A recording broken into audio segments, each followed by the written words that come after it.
Hello guys, आप सभी का स्वागत है आपके अपने चैनल डबास राइडर पर। और भाई आज मैं आया हूँ तीर्थ गुरु पुष्कर राज। तो भाई यहाँ पे है ना, एक मानता है कि जो अपने पिंडदान होता है वो यहीं होता है, और जो वर्ल्ड का एकमात्र जो टेम्पल है ब्रह्मा जी का वो भी यहीं पे है।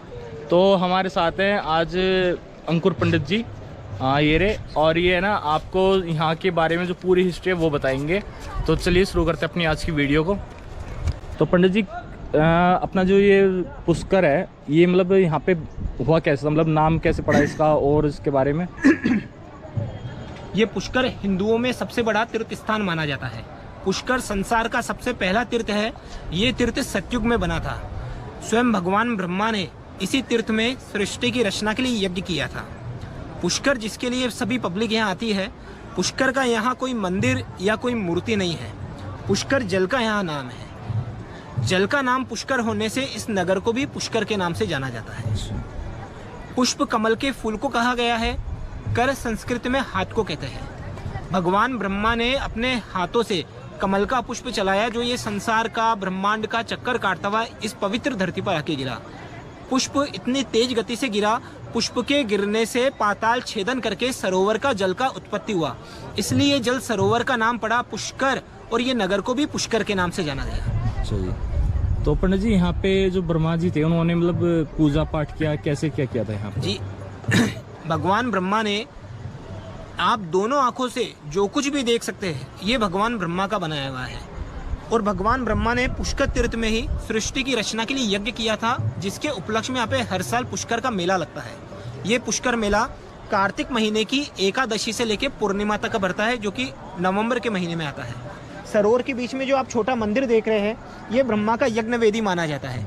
इसी सरोवर के बीच में स्वयं भगवान ब्रह्मा ने अपना दूसरा पत्नी वेद माता गायत्री के साथ बैठ के सृष्टि की रचना के लिए यज्ञ किया था। और पंडित जी जैसे अपने यहाँ पे हमने सुना है कि पिंडदान होता है। जी हाँ। तो ये स्पेशल पिंडदान के लिए ही है या कुछ और भी यहाँ पे? देखिए, पूरे भारतवर्ष में हमारे हिंदुओं में 68 तीर्थ स्थान माने जाते हैं और 4 धाम है। पुष्कर सब तीर्थों का गुरु है। गुरु का पद सबसे बड़ा होता है। गुरु का अर्थ है जो हमें मार्गदर्शा है, अंधकार से उजाले की ओर लेकर आए। जैसे गंगा माता है, प्रयाग राजा है, पुष्कर सब तीर्थों का गुरु है। ऐसा मान्यता है कि गया गंगा कुरुक्षेत्रे प्रभासे पुष्करानि चे एतानि मुख्य तीर्थानि श्राद्ध काले भवन्ति का। पुष्कर ऐसा मुख्य तीर्थ है जहाँ पे हमारे श्राद्ध का महत्व माना जाता है। यहाँ पर 7 पीढ़ी के पूर्वजों का यहाँ पे पिंडदान का महत्व माना गया है। भगवान राजा राम ने पिता दशरथ का पुष्कर तीर्थ में पिंडदान भी करा था।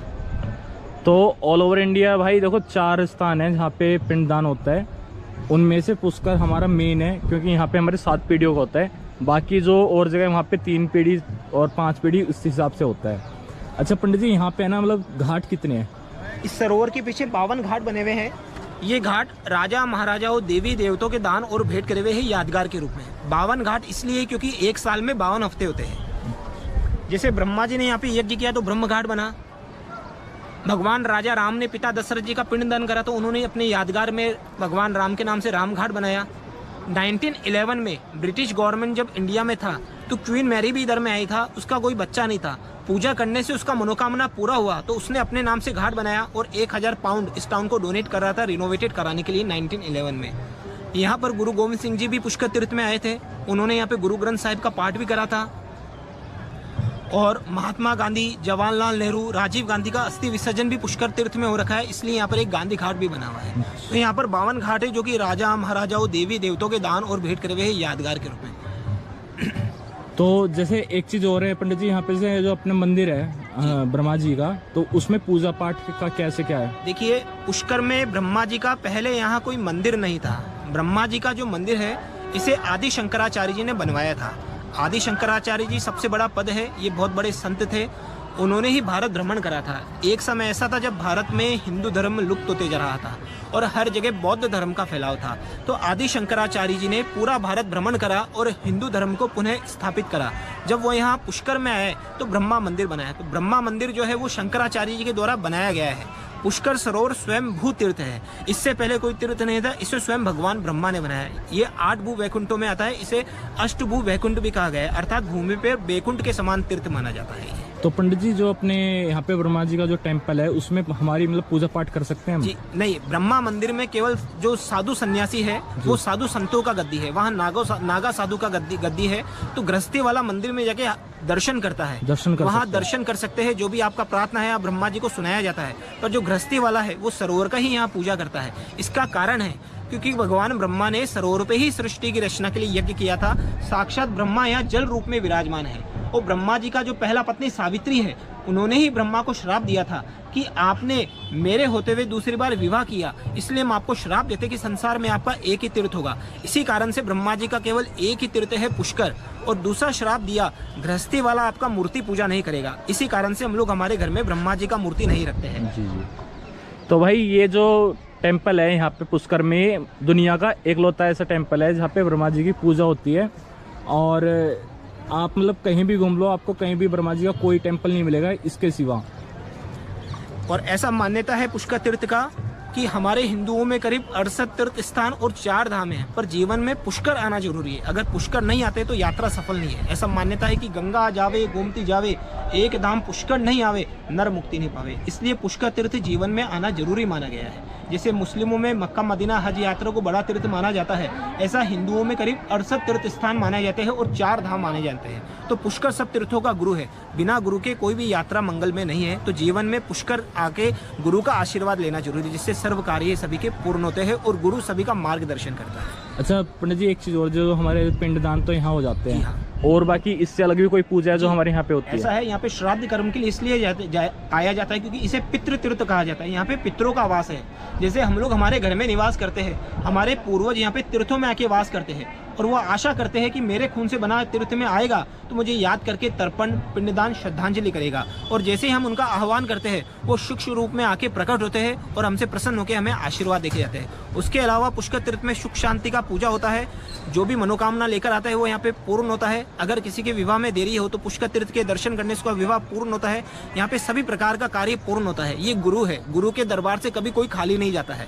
तो इस तीर्थ में सर्व कार्य पूर्ण के लिए पुष्कर तीर्थ में आना होता है। जी।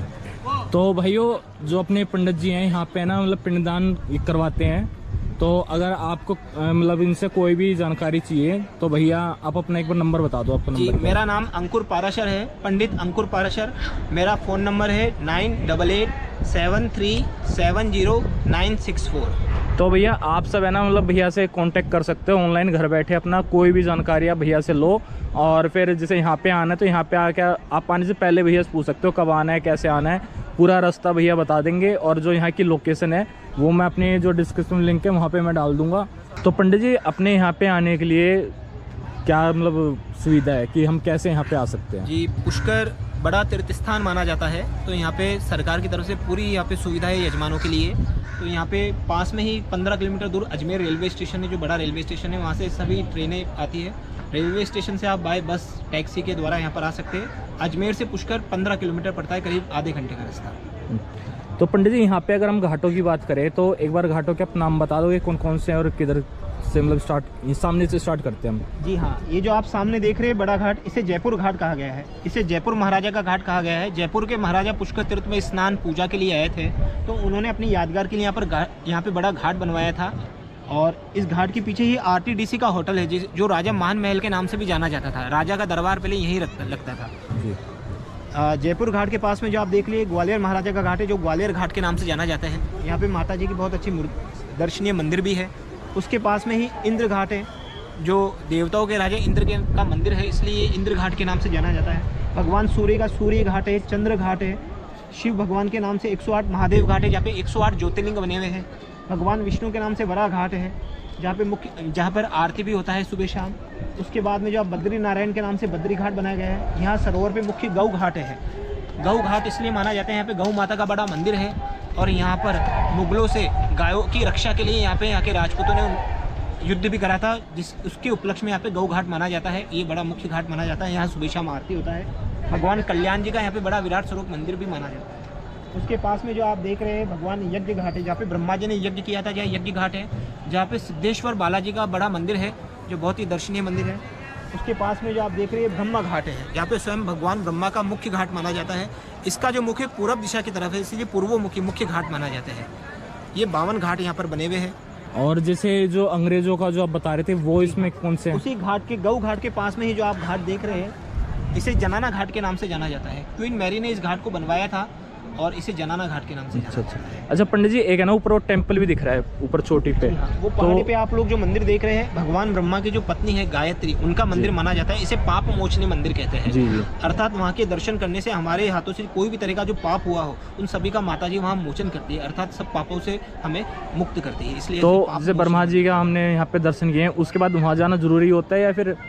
जी, साक्षात भगवान ब्रह्मा यहाँ जल रूप में विराजमान है। अगर आपने पुष्कर तीर्थ में जल रूप का दर्शन कर लिया, स्नान कर लिया, पूजन कर लिया, आपके पास अगर समय उचित हो तो आप यहाँ पे कई मंदिर है, शक्तिपीठ है, उन सभी का दर्शन कर सकते हैं। ये तो साक्षात ब्रह्मा यहाँ जल रूप में ही विराजमान माने जाते हैं। यहाँ पे जल रूप को ही भगवान को माना गया है। तो भैया जैसे आप यहाँ पे सुबह आते हो अपना पूजा पाठ के लिए, तो सबसे पहले आपको यहाँ स्नान करना होता है। यहाँ पे आप लोग स्नान कर सकते हैं, जल से आचमन कर सकते हैं, और समय हो तो इस सरोवर का परिक्रमा होता है, आप परिक्रमा भी लगा सकते हैं। अच्छा, इसकी परिक्रमा होती है तो हमें एक ही करनी होती है या फिर ज़्यादा होती है? जिसके पास जैसी इच्छा है, एक परिक्रमा तो करनी ही चाहिए। जिसको किसी के पास समय है तो वो 2 करे, 3 करे। अच्छा। एंड भाइयों, मैं आपको एक चीज़ और बताता हूँ। जो अपने यहाँ पे टेम्पल है ना, मैं वहाँ तक भी गया था, तो वहाँ पे ना कैमरा अलाउ नहीं है बिल्कुल भी मंदिर में, और अंदर जो प्रसाद चढ़ता है वहाँ पे प्रसाद नहीं चढ़ता है, सिर्फ पुष्प चढ़ते हैं ना। तो वहाँ पे सिर्फ पुष्प का चढ़ावा होता है। और भाई आप सभी का वीडियो देखने के लिए बहुत बहुत धन्यवाद। और भाई यही थी अपनी आज की वीडियो। तो भी अपने चैनल को लाइक कर देना, शेयर कर देना, और जो भैया की जो मोबाइल नंबर है वो मैं स्क्रीन पे भी डाल दूंगा और यहाँ की लोकेशन में डाल दूंगा। एंड आपको से होटल वगैरह किसी भी तरह की कोई भी जानकारी चाहिए, पूजा पाठ रिलेटेड कोई भी जानकारी चाहिए, तो आप है ना भैया से पूछ सकते हो फ़ोन पे।